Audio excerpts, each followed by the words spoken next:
Queridos irmãos, boa tarde. É com grande alegria que estou novamente aqui com vocês, hoje para falar do tema que foi proposto pela casa, ciência e espiritismo. Mas antes de entrar no tema da nossa exposição de hoje, eu vou pedir a todos que fechem os olhos, elevem o pensamento a Deus e vamos orar pelos nossos irmãos de jornada, encarnados, pelos nossos irmãos que fizeram a passagem, vítimas desta pandemia ou de outras enfermidades. Vamos orar por todos nós que somos também muito necessitados, pela nossa família, nossos familiares, amigos, pelos nossos dirigentes, governantes de todos os países do mundo. Vamos orar pelos profissionais da saúde, médicos, auxiliares, enfermeiros, todos aqueles que diuturnamente zelam para que possamos recuperar e manter a nossa saúde física e mental. Vamos pedir que Jesus, nosso governador do orbe, vamos pedir que a legião de espíritos de luz nos proteja, nos ilumine e nos acompanhe, hoje e sempre. Assim seja. Queridos irmãos, vamos então ao tema da nossa exposição de hoje, ciência e espiritismo. E, para começar, nós temos que referir o tríplice aspecto da doutrina espírita: aspecto filosófico, religioso e científico. A doutrina espírita é de natureza tríplice, pois abrange princípios filosóficos, é uma doutrina espiritualista, científicos e religiosos e morais. E vejam o que coloca, o que nos afirma Allan Kardec. Ele diz o seguinte: o espiritismo é, ao mesmo tempo, uma ciência de observação e uma doutrina filosófica. Como ciência prática, consiste nas relações que se podem estabelecer entre nós e os espíritos. Como filosofia, compreende todas as consequências morais que decorrem de tais relações. Então, espiritismo igual aspectos filosóficos, religiosos e científicos. Religiosos no sentido de aspectos também morais, filosóficos e religiosos. Aspectos morais, leis divinas. Na doutrina espírita nós sabemos que, diferentemente de outras crenças e religiões, nós não adoramos imagens, né? Não há necessidade de imagens, mas conservamos alguns aspectos na doutrina, aspectos religiosos, com os quais podemos afirmar que a doutrina também tem seus aspectos e suas características religiosas. Espiritismo e ciência se complementam reciprocamente. Isso aqui Allan Kardec colocou em A Gênese. Vamos ver literalmente o que o compilador da doutrina espírita nos fala a respeito dessa relação entre ciência e espiritismo. Diz ele o seguinte: o espiritismo e a ciência se complementam reciprocamente. A ciência, sem o espiritismo, se acha na impossibilidade de explicar certos fenômenos só pelas leis da matéria. Ao espiritismo, sem a ciência, faltariam apoio e a comprovação. Allan Kardec, em A Gênese. Eu vou trazer agora para vocês um discurso, porque o discurso é muito extenso, parte de um discurso de Allan Kardec para membros de Bruxelas e Antuérpia, na Bélgica, no ano de 1864. Diz Allan Kardec o seguinte nesse trecho que eu trago para vocês, para que a gente possa debater a respeito desse tema. Não, o Espiritismo não é uma concepção individual, um produto da imaginação. Não é uma teoria, um sistema inventado para a necessidade de uma causa. Ele tem sua fonte nos fatos da própria natureza, em fatos positivos, que se produzem aos olhos a cada instante, mas cuja origem não se suspeitava. E continua: é, pois, resultado da observação, numa palavra, uma ciência de relações entre os mundos, visível e invisível. Ciência ainda imperfeita, mas que diariamente se completa por novos estudos e que, tem de certeza, tomará posição ao lado das ciências positivas. Digo positivas porque toda ciência que repousa sobre fatos é uma ciência positiva e não puramente especulativa.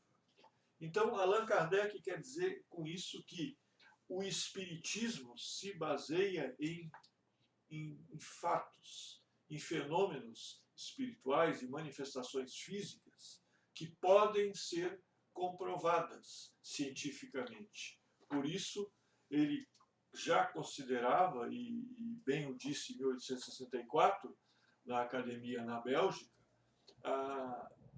considerando a doutrina, o Espiritismo, como uma ciência positiva, que se baseia em fatos e não em mera imaginação ou especulação de quem quer que seja.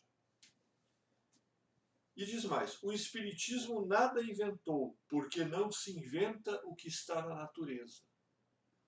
Newton não inventou a lei da gravitação, pois essa lei universal existia antes dele. Cada um a aplicava e lhe sentia os efeitos. Entretanto, ela não era conhecida. Por sua vez, prossegue Allan Kardec, o Espiritismo vem mostrar uma nova lei, uma nova força da natureza, a que reside na ação do espírito sobre a matéria. Lei tão universal quanto a lei da gravitação e da eletricidade, contudo ainda desconhecida e negada por certas pessoas, como foram todas as outras leis no momento de sua descoberta. Então, Allan Kardec faz uma comparação com os estudos que resultaram na lei da gravidade de Isaac Newton, né? Também na eletricidade, né? Thomas Edison, também, que é o inventor da lâmpada elétrica. Né? Então, ele compara que aquelas leis sempre existiram, apenas não eram conhecidas. Assim como defende Kardec aqui na sua fala, o Espiritismo também. Muitos de seus fenômenos e suas leis ainda são desconhecidas, mas no momento certo e oportunamente serão comprovadas pela ciência positiva, pela ciência dos homens, pelos nossos cientistas de um modo geral. No item 18 do capítulo 1 de A Gênese ainda, Kardec afirma: o Espiritismo, tendo por objeto o estudo de um dos elementos constitutivos do universo, toca forçosamente na maior parte das ciências. Só podia, portanto, vir depois da elaboração delas. Nasceu pela força mesma das coisas, pela impossibilidade de tudo se explicar com auxílio apenas das leis da matéria. E mais adiante, agora no Livro dos Espíritos, Allan Kardec, item 8º da introdução, nos relata o seguinte: a ciência propriamente dita é, pois, como ciência, incompetente para se pronunciar na questão do espiritismo. Não tem que se ocupar com isso, e qualquer que seja o seu julgamento, favorável ou não, nenhum peso poderá ter. Então, meus irmãos, tudo que é manifestação através da doutrina espírita, através do espiritismo, todas as leis, todos os fenômenos podem ser cientificamente explicados.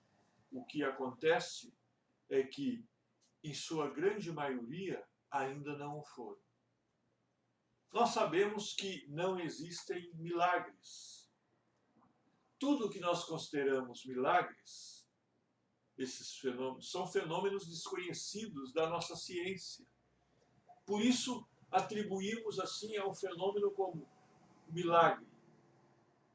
Mas nada mais é do que um fenômeno que nós desconhecemos, e sobre esse fenômeno a ciência ainda não tem uma comprovação. Mas no futuro, todas as manifestações espirituais, todos os fenômenos de que trata o espiritismo, relação da matéria com os espíritos, poderão ser explicados à luz da ciência.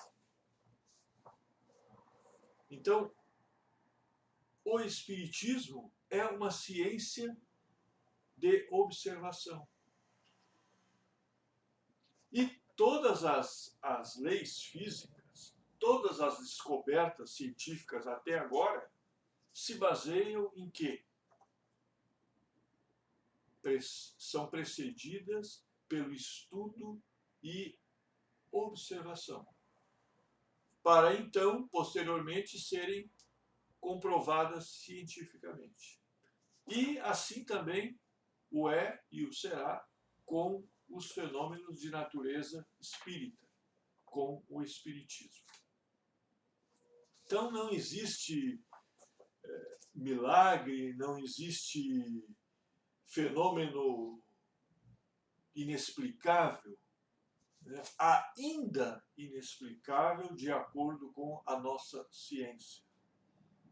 Mas tudo tem uma explicação científica.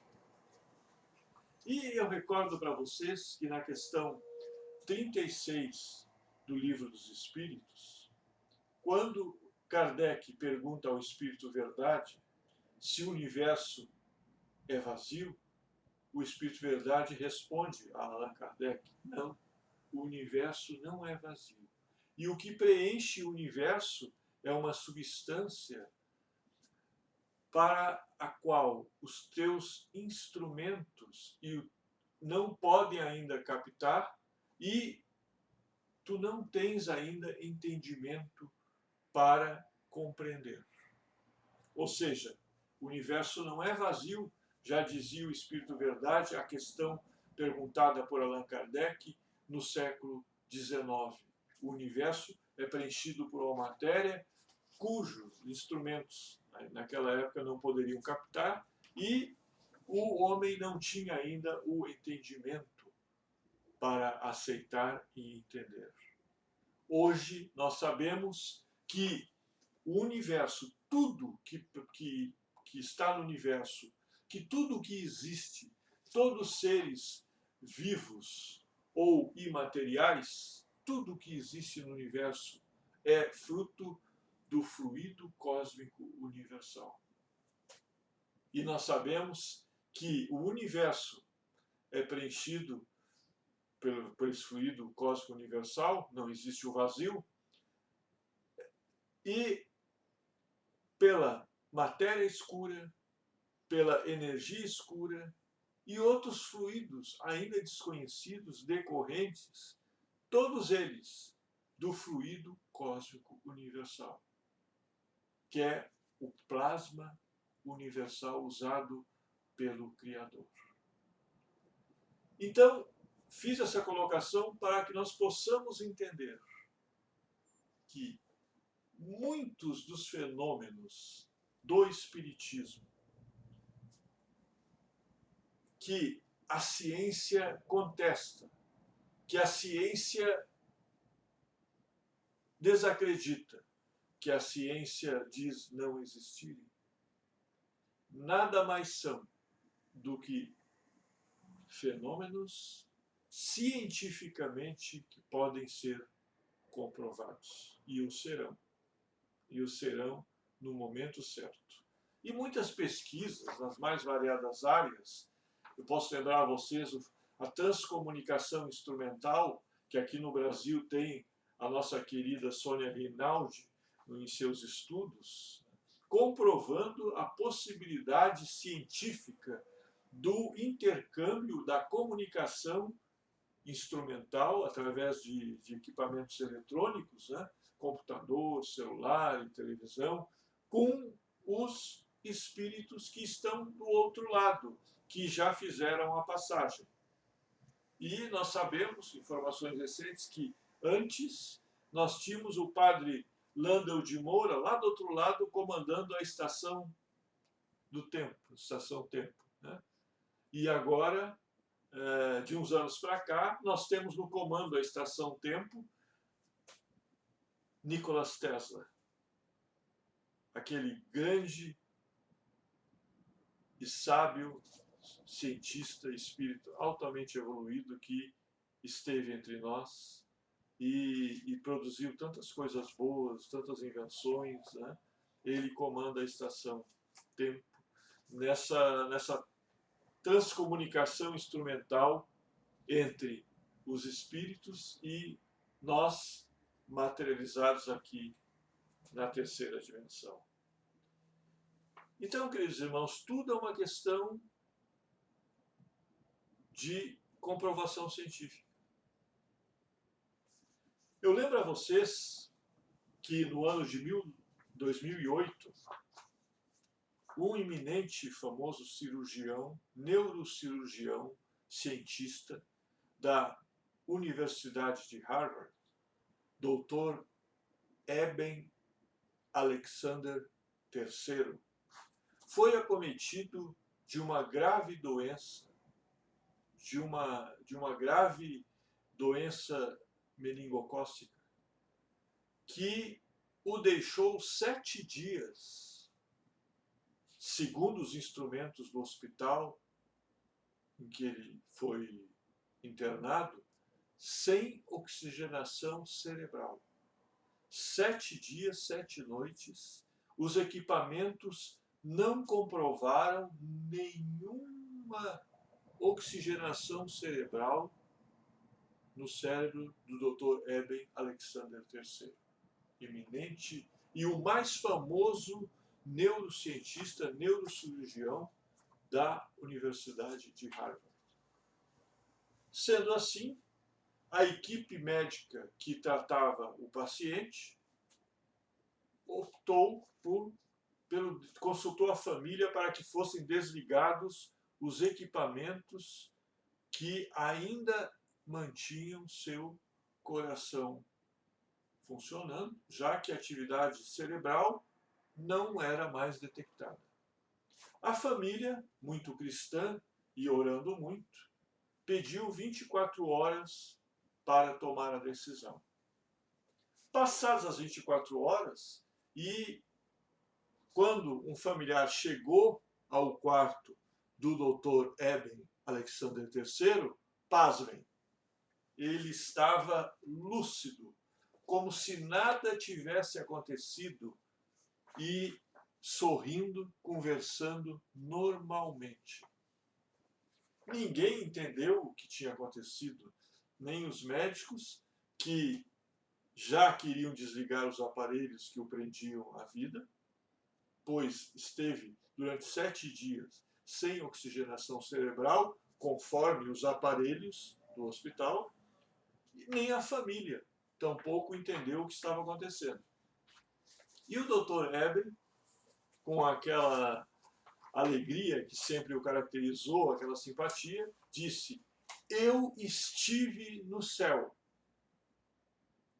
Eu estive no céu. E diante da expressão do rosto dos seus colegas, de perplexidade, ele complementou: e não me digam que isso foi efeito dos medicamentos ou da medicação que eu tomei, porque eu sou a maior autoridade em neurociência de Harvard e eu sei o que estou dizendo. E aí ele detalhou que, enquanto os cientistas, os médicos que o acompanhavam, discutiam o diagnóstico de meningite tipo tal ou outro tipo, ele observava tudo fora do corpo.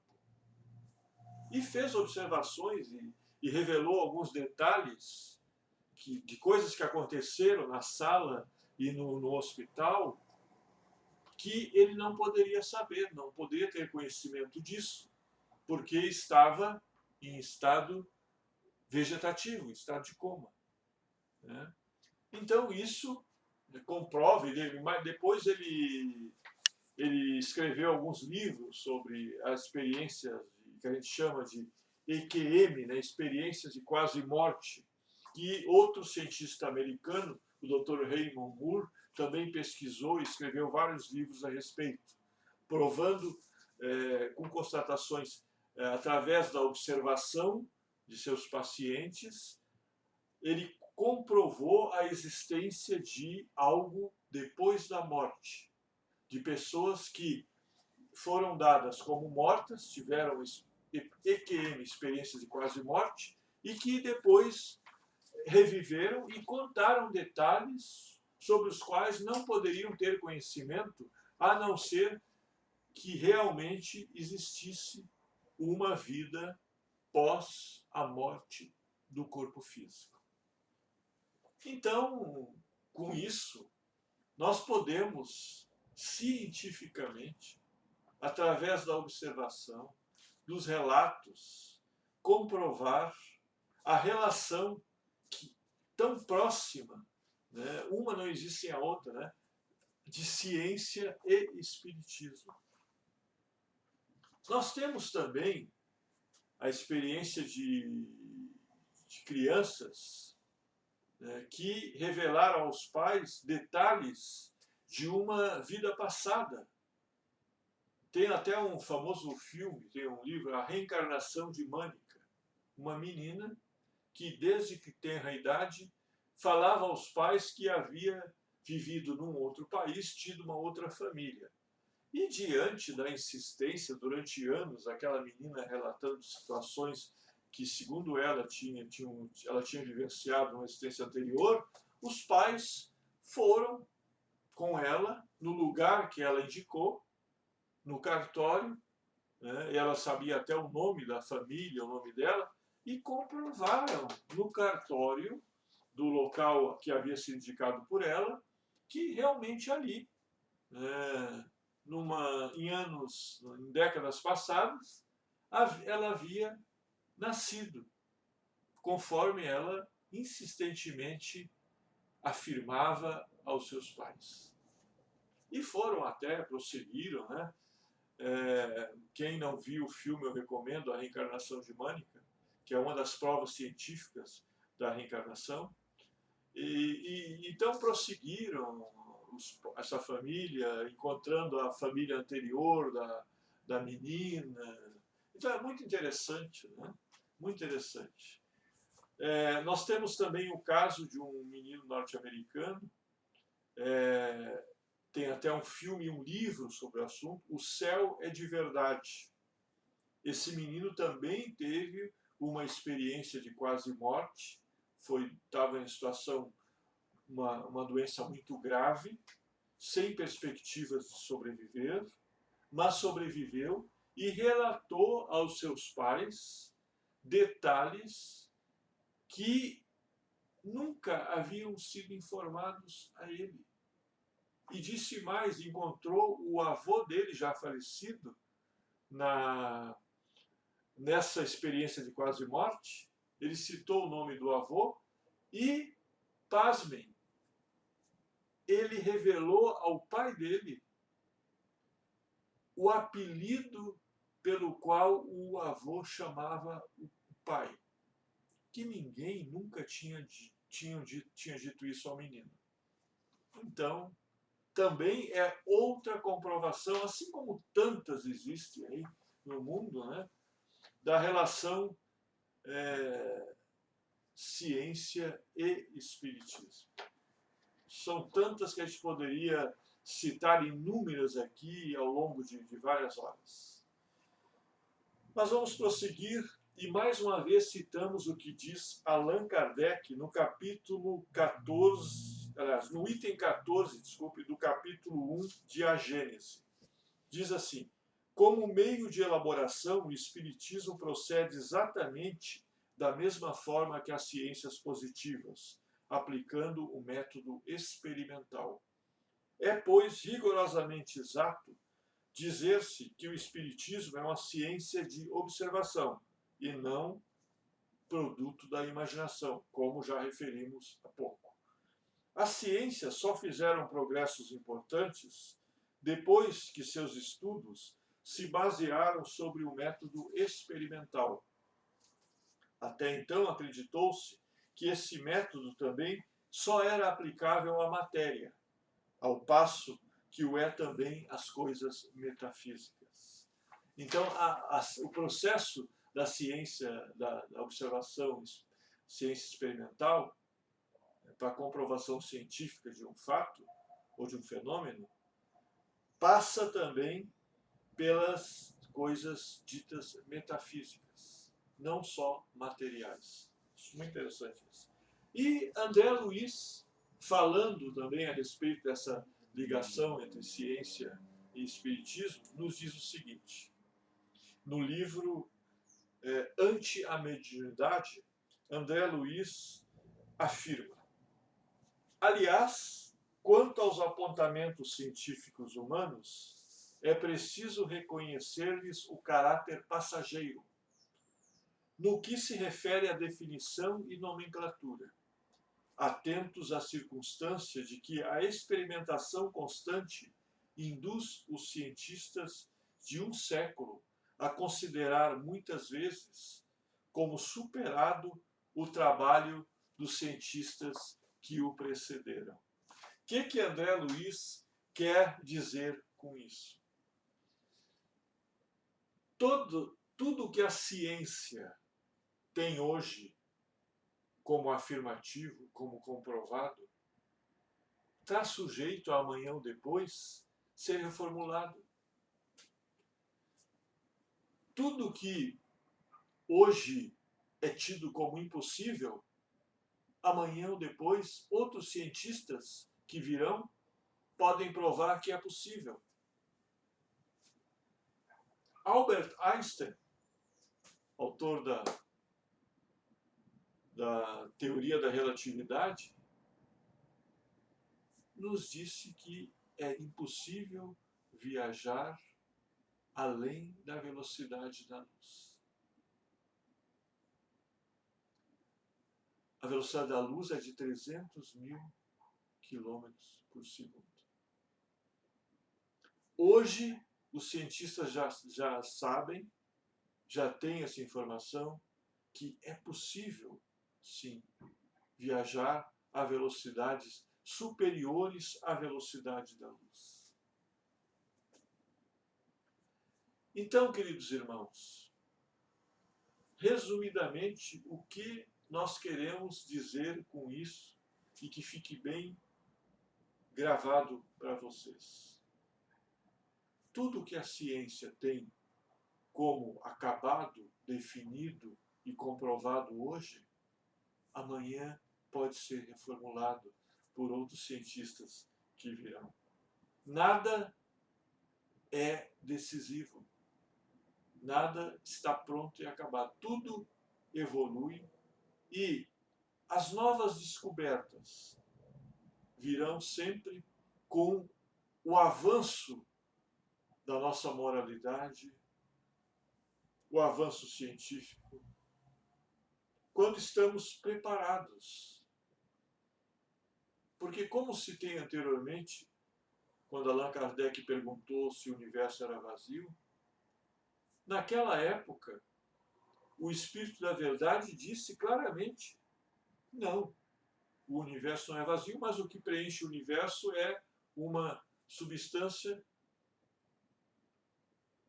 cujos seus aparelhos atualmente não conseguem captar e que o homem não tem inteligência para compreender e aceitar. O que eles queriam dizer com isso? Que tudo tem um momento certo para ser revelado. A própria doutrina espírita, as próprias informações que nos são passadas pela espiritualidade, assim como a comprovação científica, tudo evolui. E Allan Kardec foi taxativo nisso. A própria doutrina, o espiritismo, vai evoluir e novas revelações chegarão a nós. É tudo tão maravilhoso, né? Então nós temos que estar preparados para, no futuro próximo, né, termos a comprovação do que atualmente denominamos de fenômenos espirituais, manifestações espirituais, né? Nós teremos a comprovação científica para tais fenômenos ainda não comprovados e aceitos pela ciência atual, pelos nossos cientistas. Então, é inequívoca a relação ciência e espiritismo. Tudo que se manifesta através dos fenômenos espirituais, das manifestações espirituais, amanhã ou depois a ciência vai comprovar, cientificamente. Porque não existe mágica, não existe milagre. Tudo pode ser comprovado. Nós sabemos que o nosso pensamento tem um poder inimaginável. O poder da oração também atinge qualquer lugar do universo. Chega aonde queremos. E como acontece isso? O pensamento, ondas que percorrem o fluido cósmico universal, que é o veículo através do qual o pensamento manifesta toda a sua força e sua expressão. E a gente sabe que a nossa ciência ainda não explica como isso acontece.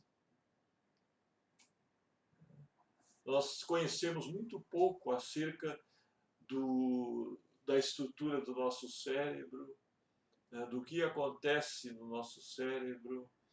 Nós temos pouco conhecimento ainda a respeito, né, daquela grande parte da massa cerebral que nós ainda não utilizamos, né? Fala-se, nós aprendemos isso nos bancos escolares, que o ser humano utiliza apenas 10% do seu cérebro, né?